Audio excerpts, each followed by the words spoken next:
Hi guys, Sifu Mark here, and I have to ask you to please press that like button and press the subscribe button. Also, not only that, I need comments. So throw some thoughts on my way and let me know if you like the content for now. All right, today is a really good episode because today's chat is with a true martial scientist with decades of experience in a plethora of arts such as Gracie Jiu Jitsu, Wing Chun, Pikiti Tersher Kali, and GC fighting method, just to name some. It has been his mission to arm individuals with the soundest of techniques for mental and physical self-defense. He also runs many seminars, both internationally and domestically, on the particulars of firearm safety and defense with firearms. In his company, Baker Defensive Tactics, he edges closer to completing that mission by continuously testing martial techniques for true efficacy. Please welcome Sifu Alan Baker. How are Thank you you. doing today, sir? Thanks for having me. Hey, thank you very much for being here.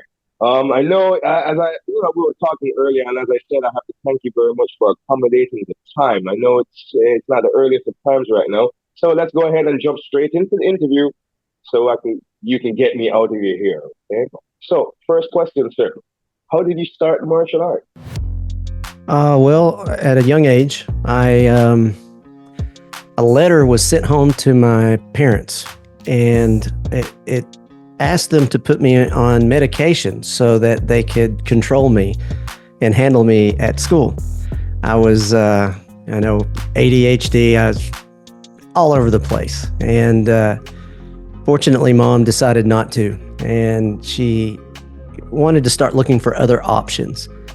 And she looked around and found the local martial arts school. And at that time, I'm going to date myself here, it was at the local community college inside of a fallout shelter. And took me over, introduced me, and I loved it. I mean, the first night, the gentleman that owned the school, he had two sons.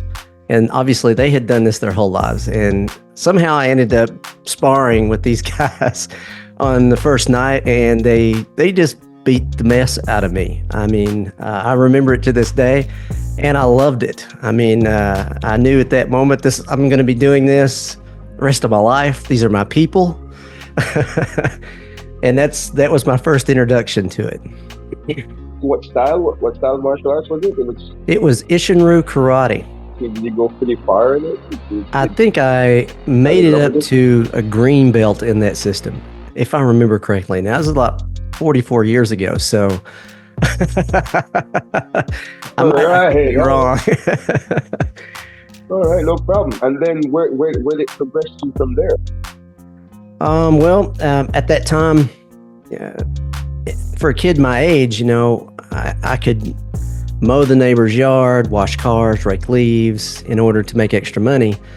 And I would give that money to Mom so that I could afford to go to the other schools in the little town that I grew up in. So at one point, I think I was a member at all of them.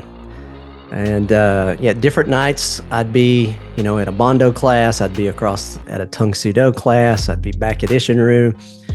I loved it. And, when I got to the point where I could get a real job, I started doing more, and I made a little more money. I was able to travel to the cities that were local and get involved in different things. That led to meeting a Kung Fu master in northern Tennessee. I grew up in a small town in Tennessee, and I was in love with Kung Fu. I thought it was the greatest thing in the world at that time. And I always got the same comment from my school teachers, all of my martial arts instructors. They were like, "Man, you need to get control of your mind. You have a hard time focusing on things." And I remember, loving Kung Fu. And I really enjoyed training with this one guy. And I remember the day we're working out, and, Kung Fu will sometimes put you on a balance beam, and they'll make you do things like bite other people, crazy stuff like that. So I was doing it. I was having a hard time focusing. And I remember him saying to me, "You have a very difficult time focusing. You really need to fix that." And I had heard this my whole life. I think I was around 14 or 15 at that time. And, I remember Oh, yes, I know. And he was the first one to say to me, I'm going to show you how to fix it. Nobody else had ever said that. And he introduced to me, I didn't know what it was at the time, but it was Chinese Qigong. And basically started me on the study of breath and how to use it to control the mind and control the body. And that was a life changer for me. And I just started moving forward from there. And I was eaten up by everything, wanting to train everything. I loved it all. All right. Okay, so since, as you're saying, you loved it all, and you're experiencing so many things, and you're working odd jobs as a kid to save up to be able to go and study with these different teachers around the town. So was it always you were training all the time with multiple teachers, or so when you grew up, were you still just teaching? I mean, not teaching, but training with multiple teachers, or did you get into just one art and then master that one art and then go on to others, or if I were to pick a central point, it was probably Kung Fu and Burmese Bondo at that age. Burmese Bondo is similar to Muay Thai. Though I loved training multiple things, I was very hungry for information in that arena, in that world. And then, as I started to get a little older, I started getting introduced to different things like Filipino Kali, and love Filipino Kali. That led to getting introduced to different forms of it, Jeet Kune Do, getting introduced to Wing Chun. At one point, I had to make a decision. I actually had a little bit of a life-altering event around the age of 19. I had a car wreck, and it was really severe. And the doc told me that I was not able to do any type of very physical sport or contact, and the diagnosis was typical doctor, it's not going to be good. And, everybody around you, well, you can't do it, you can't do it, you can't do it. And I was like, well, I had to make a decision if I was going to change my course. And up to that point, I didn't know anything else. I was like, this is what I'm doing 100%. And obviously, I decided to stick with it. Part of that decision was giving up a really good job in the town that I was in. People thought I was nuts. And I moved to a local town, Chattanooga, Tennessee, and I got a job working for a gentleman that owned the school there. It was a Kung Fu school, making nothing. Pretty much living at the academy. But I didn't care, and I got to the point where I started making not bad money doing it, teaching privates and that sort of thing, running the classes. And then I hate to think the amount of money that I completely blew in the 90s on traveling and training. That's when I got to get introduced to Guru Dan Anasano, Sifu Francis Fong out of Atlanta, and that's one of the reasons I made it to Atlanta was Sifu Fong. And that led to meeting Eric Paulson, Pedro Sauer, the Machado brothers. If you're familiar with Guru Dan Anasano, he's a legend, and he has the same mindset. He studies, and he'll still to this day seeks out information and just hungry for it. And so just being in his world introduces you to people. That's how I met Eric Paulson and multiple others. So that is when I really started to see the bigger world of martial arts. And being lucky enough to be a junkie and not have a real job, I started traveling and training, and probably one of the most intense training periods of life up until maybe about 20 years ago was in the early 90s. I did not have a life. All we did was travel and train and eat. We ate a little every now and then and maybe a little sleep, but that's when that ADHD was very handy. It's funny. When you're talking about, when you were saying that your mother And when you're a kid, your mother wants to find something that could help control you, and that could control the hyperness, something just popped up in my mind. I remember seeing a picture a long time ago of a small, I say a small child, and he is in a horse stance and he's doing this with his hands. And he has the rings and he has like cups of water on his shoulders, on his elbows, on his head, on his knees. And it says Kung Fu, curing ADHD since AD whatever. That's true. Yeah. It would be considered child abuse now. I mean, some of the stuff we used to do, I don't know. People wouldn't be happy. That's very true. That's very true. So, Sifu Baker, if I may ask, so how did you come to learn the KC fighting method? Or I don't know if I'm pronouncing it properly. Yes, yeah. KFM, KZ fighting method. To again give credit where credit's due, the thought pattern from Guru Dan, I loved. I thought I trained a lot. I thought I studied different systems until I met him, and then he showed me, well, there's a lot more. So based on that, I always have had a hunger for research and studying, and for the things that aren't front and center in the industry and what they had to offer. And that's what led me to KFM. And I had a student at the time too, Bob Copeland, and he had the same mindset. And I'm hoping I had a positive influence on him, but I think he was the first one to go, hey, you need to look at this system. And then I took a look at it and I was impressed with it. It's very unique. And it does things that I don't see in other systems. And there was no one in the US doing it at that time. So I remember having some communication with them a little bit prior to that, but we found out that they were going to be coming to Dallas, Texas. And they were going to be bringing some of the guys with them. Now, we didn't know that at that time they had about 18 guys that were their international top team.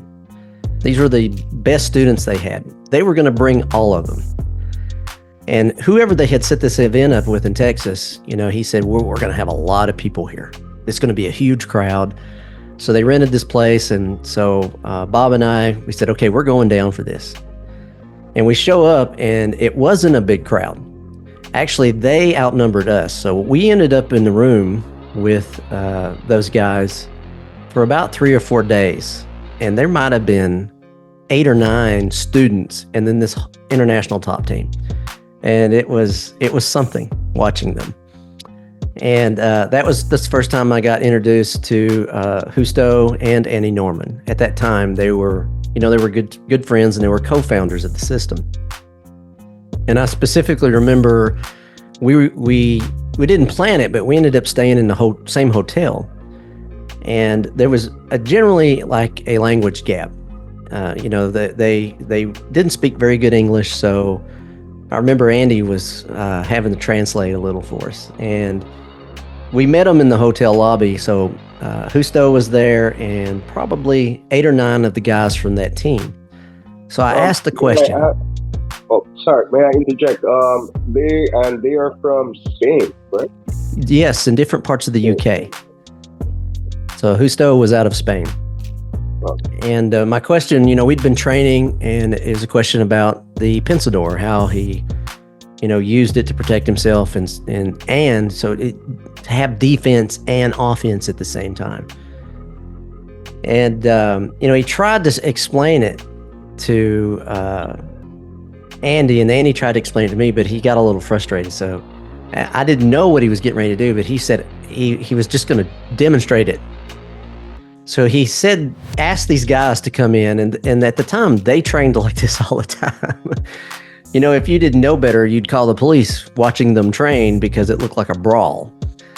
And so the guys came in and they started to basically attack him so that he could demonstrate what he was going to do. And, a different perspective. They tore that lobby out of hell.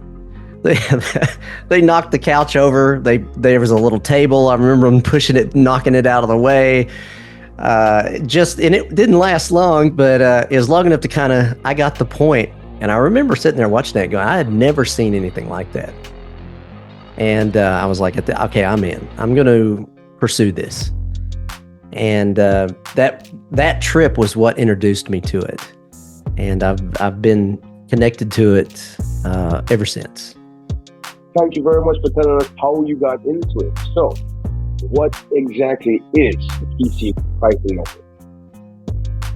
Well, wow, it is a lot of things. I mean, they have a very unique method of training and laboratorying ideas. Well, I think what stands out about it for most people is the way they do what I call shielding. It's the pensador, the way they will form shapes around the head and the body with their arms in order to protect themselves. Originally, where the idea comes from is if you imagine 2 or 3 guys kicking it off on you and you ending up in the ground in a fetal position, having to just trying not to die. That's, if you hear Hustow's story, that's how he grew up. I think in his early teens, he ended up working in the mines in the particular area of Spain that he was located in. I think he worked in these mines for 6 or 7 years. And so he's down there with grown men in apparently a very rough environment. And he ended up in this position often. And at that time, he didn't know necessarily what to do. So he just defended himself like any human body would by going into like a fetal position. And it was such a common occurrence that he got, if you can imagine this, he got used to it. And out of that, he started playing with ideas on how to attack the people that were attacking him. And that it was the birth of the idea of the pensador. And he would, as a kid, play with these ideas in his home underneath the kitchen table and developed the ideas from that. Now, he did train with many people like Guru Dan. He was a student of Guru Dan for a long time and had a lot of influence from Guru and multiple other people. But that kind of knowing where it comes from can give you an idea of the system. And so that the pensador is the central piece for it. And it has a unique approach. Another thing is how it trains multiple opponents.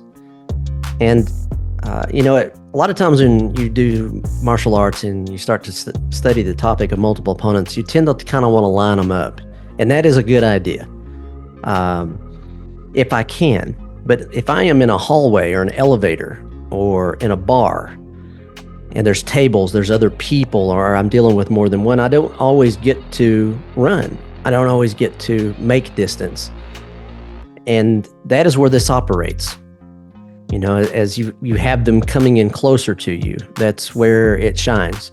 If you're able to kind of make what I call a fighting measure, you line up, your hands come up like you see in a ring and we're ready to go, then there may be other things that operate very well.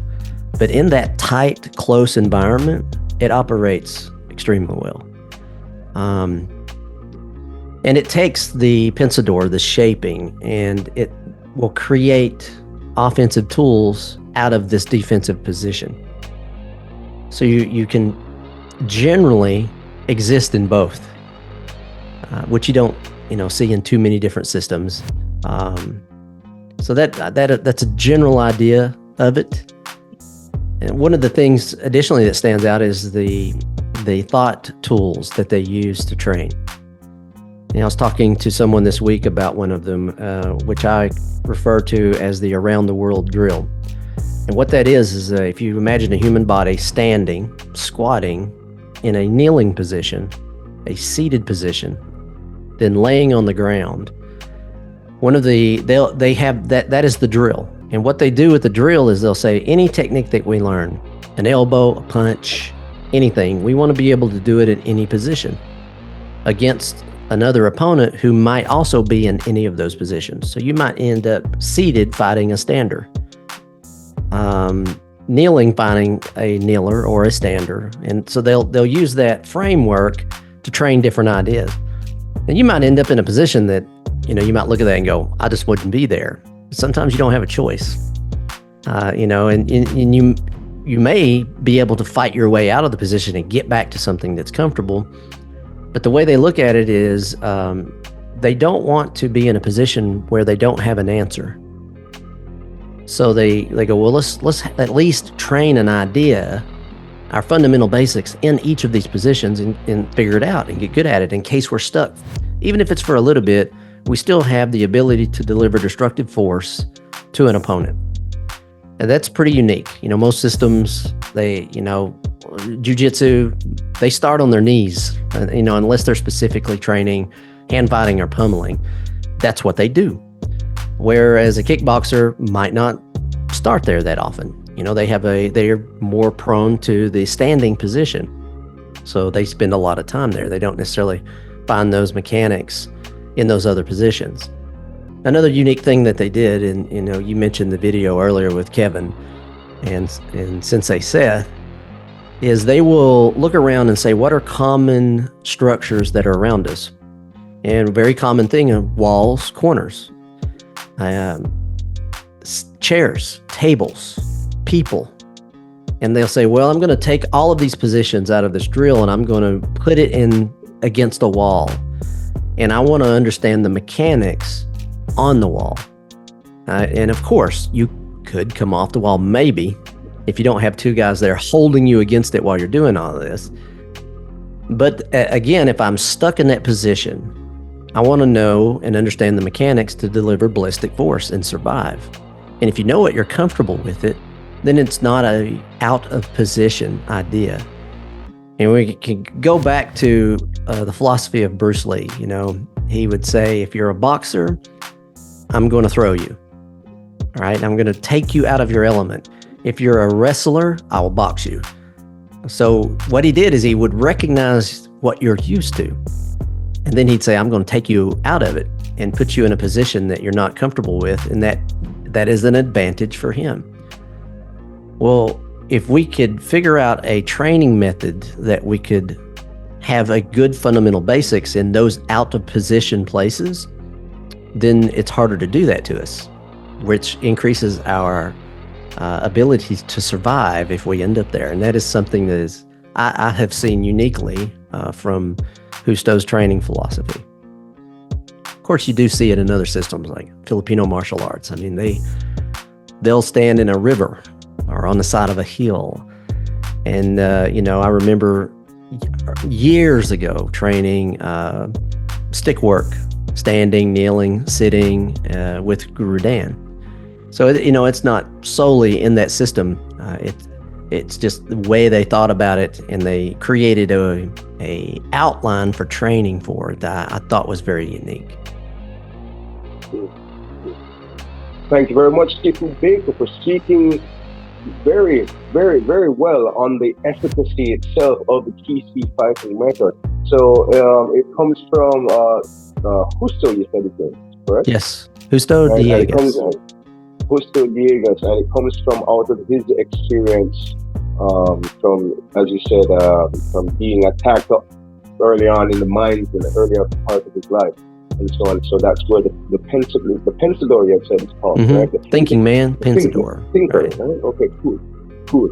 Also, so his name is Justo. If you don't mind me asking, how did the Kisi name come up? How did they come up with the name Kisi? To my understanding, Kisi means from the heart, and that was his nickname as a kid. Okay, I would have to ask the translation, but that's because I asked the same thing. That's what they told me. Okay, awesome. And you also made a comment about the ideology of Kisi fighting method, right? And how it is very much similar to other fighting methods as well, much like the Filipino method. And also, you had also made a note that Justo was also a student of Guru Dan Inosanto as well. So could he have gotten some of that the Filipino martial art mentality from Guru Dan as well? I definitely would think so. Yeah. And probably some of the influence from Salat. You see a lot of shielding in my opinion, all arts will have some type of shielding in it. I've seen it in jiu-jitsu. I've seen it in Thai, Burmese boxing, Cambodian boxing. Obviously, Salat, you'll see different types of shapes that are formed around the head, which I call shielding. So I think it is a common thing. All systems are designed by man for man. Therefore, man is ultimately the answer and not the system. And the human machine can put its hand on its head unless it's injured. So, you're going to see those common elements in systems that are designed around this structure. Also, so I'm thinking, so the pensador is kind of like this, correct? When you're first starting to learn it, yes, the hand stack. But hand stack. Eventually, there'll be different ways to form different shields. After a while, it's almost you don't keep up with it. I get that a lot, because I've made a few videos recently on YouTube to kind of show it, and we make them very basic. We don't move the hands much just to go, introduce the idea. But the unique thing about the pensador is it becomes a living thing. It's not a technique after a certain amount of time. It will move and shape, and it will mold into what you need in the moment. So, and it fits into environments very well. Like, say, for instance, in a car, I use it quite often for defensive tactics in and around a vehicle. If I, am grappling and I want to switch over to an anti-grappling game or a more of a ballistic striking game, it works very well in those tight environments because it's similar to framing. And, in grappling arts, generally we need a frame. We need the ability to create space, create movement, and then we make a frame because the monkey that we're rolling around with generally wants to come get us and hurt us. So we try to put something in his way. And so it's a nice thing about the pensador is it's very similar to a frame. But it is also a striking system. So it can operate in those two modalities very well. So for me, it has fit in, into that gap nicely. Very good. Very understandable. So getting back to that frame like you were just talking about, I had just made a notice, right? We're talking about comparative arts and so on like that. Whenever I the first time I saw you do the pensador, right? There's another martial art that just immediately came to mind, right? Especially because you're using, I remember also seeing you do the ramming with the elbow, right? After. There's a Chinese martial art known as Baji Chuan, right? Mm-hmm. And they do the continuous ramming with the elbow and stuff like that. So that immediately what I thought of. I was like, wow. So when you said that, the human body, there are only certain ways, so many ways that you can do things, and you probably be only divided by cultural ties and so on like that, cultural things. So yeah, that's absolutely awesome. I absolutely love the way how you're thinking. I love the way how you describe PC fighting method. Thank you very much. So Sifu Baker, let's go ahead and move right along. This is a question to get more into your psyche, right? Seeing as how the Kung Fu, right? It's a term that means skill acquired over time. What do you personally think is the hardest part of developing Kung Fu? Of developing Kung Fu? Yes. I think changing your perspective. If you are what we would call a classically trained martial artist, sometimes systems will ingrain beliefs into your psyche if you're unaware of it. You will end up adopting the belief system of a martial art. And, sometimes there's arguments, well, this, well, that. And that's not necessarily a good thing. For me, it's good to develop a mindset to be above martial arts. And we still need them. I have a principle that I follow called system as a source. And so we have to go find those martial arts, and we have to find the information and knowledge that we need. But mentally, we got to stay above it, because we have to create something that will work for us. And, it might not just be just fighting. I might have to take into consideration how something looks visually because of the culture I live in. Is what I'm doing at this moment accepted socially? And then does it fit into the legal framework of the part of the world I live in, based on the level of force that I'm having to dispense? Because, most fights start in a social exchange. I might bump into you and, we're generally within touch, and you get angry. I try to calm things down. So having that communication and developing the art of the gift of gab, the ability to position yourself intelligently prior to contact, to de-escalate, and place yourself in a position where you can handle it if the threat increases the level of violence. Because legally, like in my part of the world, if I do it, I'm going to go to jail. So I have to have that as part of my system. And then, when contact is made, it may just be a shirt grab or a move. So if I elevate it, and then I am the one elevating it and pushing it up the scale of violence. But most martial arts, they don't take any of that into consideration. So we need to know those things. We need that information. We need a system that we can train all those ideas just like you would a punch, kick, or a grapple. And since it's not necessarily available in all systems, we have to go find it for ourselves. So we have to pick it and pull it up. So that takes the ability, going back to what we said earlier, to not be frozen in a thought pattern of a particular single art. And, again, we can't even have this conversation without credit where credit's due and talk about Sijo Bruce Lee. He did that, and he was shunned for it. He said, man, this doesn't have the answers. I need answers that fit into these things. So I think that's one of the more difficult things, is being able to kind of separate from it, realize that you have gaps in knowledge, that maybe what we're training isn't the sole answer, and that we have to hit that moment too. Oh man, where we have to decide. It's going to be more warm and comfortable to just stay inside the academy and go, you know what, this is good enough.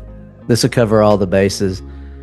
Or we have to admit that we don't know what we don't know, which is an uncomfortable thing for human beings to admit. But I think as warriors, and as part of being in this industry, in this culture, is the code we follow as warriors. We have to admit truth. And we have to seek out that knowledge, because that's in my opinion, it's one of the things that makes us warriors. So we have to go, okay, even though it's difficult, it's going to take more time, it's not going to be as comfortable, I've got to go over here and find the answer. And so I think that mental shift and being able to put that mind tool or those mind tools on, admit that, and start to dig and find that information for yourself. That's one of the more difficult things. Now, you could measure it in physical difficulty, but I've spent my whole life, Thai boxing, grappling with, guys half my size are wanting to rip my head off. I was pretty used to physical discomfort and exchange. One of the more difficult parts was mentally changing gears and, putting yourself in that position of discomfort, of realizing that we have a lot of gaps in our knowledge that, we could just ignore and be safe, or we can go, okay, I need to go find this information and fix it. So that would be one of the more difficult things, I think, in Kung Fu. And I have to agree with you.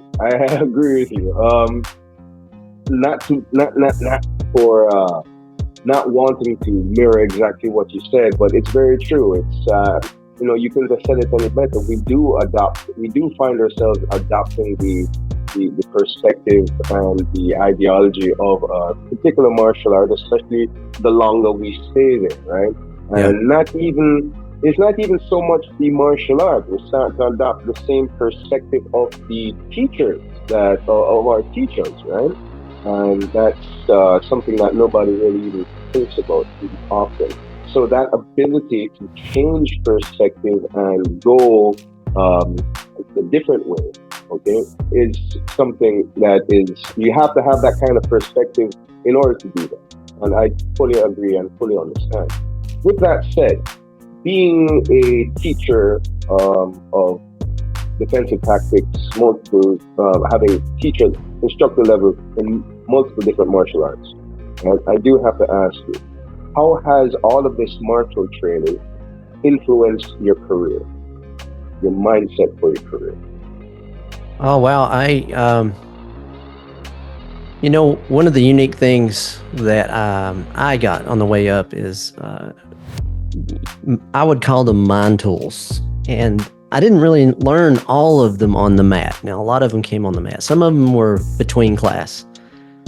A teacher would see you getting frustrated, dealing with something, and maybe not handling it too well. And, after class, he'd come up and go, "Hey, have you ever thought about this perspective?" And a lot of those introduced ideas and thinking patterns that were very unique. And I'm a note taker. So I'm like, I'll sit down and I'll write it out. And if I don't have a name for it, I'll give it one because this is a cool thing. And a lot of those mind tools carried over to, the entrepreneurial side of the study. And I was very fortunate that I had students that were entrepreneurs, and they would share things with me. And, that I found out that the educational system didn't really teach me everything I needed to know to be effective in that side of the world. But so I learned some things from them, and then I applied a lot of those thought patterns, and one of them is your ability to deal with failure. And, you should have a methodology for that. Like we have a system for throwing a punch, but, someone that is effective in anything, and, mention the career and an entrepreneurial expression of it, you have to have a method for dealing with failure. And one of the things I was taught is that in the beginning, it's a good thing, but eventually we found out that it's something that we have to go after. I'll commonly, put myself in situations in jiu-jitsu where I know I'm going to fail. I grab the big guy, put him in a dominant position, start in the worst possible way, and I have to figure it out. I get choked, I might get arm barred, all this crazy stuff happens. It might happen for about 4 months, and then I finally go, if I do this, I'm okay. But I had to have the right attitude to go through all of that failure. And then ultimately I found out, it's good. I'm going to go get the big guy more often, and I'm going to fail more often. So we give it a nickname in the academy. We'll say you, at that point, when you gain that perspective, you start to become a wisdom seeker. And that is one of the major elements that would roll over in career development for me, is realizing that you're not always going to get it right. I think one of the things one of my mentors told me, he goes, you need about 7 revenue streams, bare minimum. And so you're going to build probably 21 at least of them, because all the rest of them are going to fail. And you're going to end up with that. He was right. And so a lot similar to that, a lot of the other mind tools influenced, and to this day, build a perspective, a mental perspective of being able to move forward under pressure, deal with stress, just like we would on the mat. There's so many of those lessons that carry over.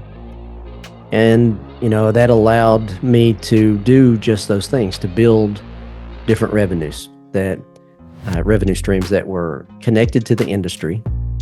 And some later on were not, managed to move into some different fields, like writing a book. I was a knucklehead.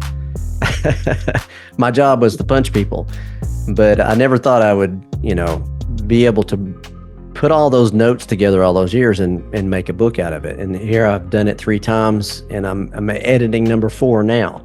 So, wow, still hard to believe. And a lot of it came out of those mind tools.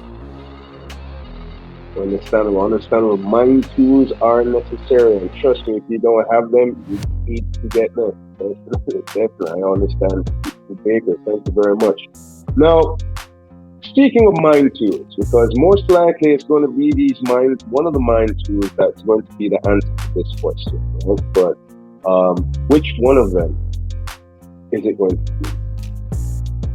If you could teach the new generation of martial artists only one thing, it could be technique or it could be philosophy, what would it be? Wow. You know, I would have to start that answer with the quote that I said earlier. All systems are designed by man for man. Therefore, man, the human machine, is ultimately the answer and not the system. Now, we need the system for wisdom and information, system as a source. And we have to have a place to go get knowledge, stored knowledge and living knowledge. I don't think living knowledge comes out of a notebook. That the only way to get that is to get it from a mentor. And generally when I choose a mentor, I look at it in two ways. You're either a moon student or you're a sun student. A moon student will reflect light. They will repeat what they have learned. A sun student creates light. An example of that is Bruce Lee. So when you're looking for those mentors, look for that sun student, the creators. And a lot of times, they're the ones that are called crazy. Until years later, then they look back and go, man, that guy was pretty good. So I would have to say that's one of the main things I'd pass along is don't get lost in a single pond or in one yard. Realize that there's multiple ones and that it is okay to borrow information from different sources to build what is uniquely your own. To borrow from C. Joe Bruce again. Because that is going to be the ultimate answer for combat science for you. Also, to keep a broad perspective. Like we mentioned earlier, verbal judo, primal posturing, someone that is a primal mindset, how they move, what they see in you, how they judge you as an easy meal. All of that is an art. Lower level controls. And then, there are primal environments that exist in combat. And an example is grappling. You don't have to be highly trained to end up on the ground in a fight. Same thing as standing grappling. It exists in that arena. Striking, edged weaponry, blunt weaponry. So some systems will exist between those primal environments.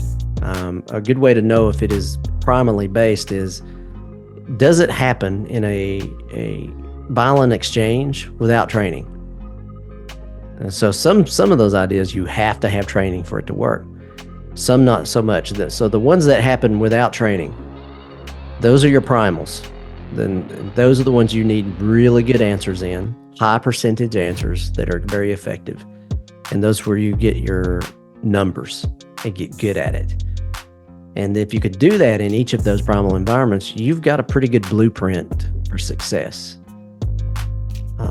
So all of that, and I could talk about this for another hour, but it's that mindset of not getting necessarily frozen, the ability to look at something from 1,000-mile view based on who you are, how you're built, and your surroundings, the environment you have to exist in, because all of that influences the correct answer for you.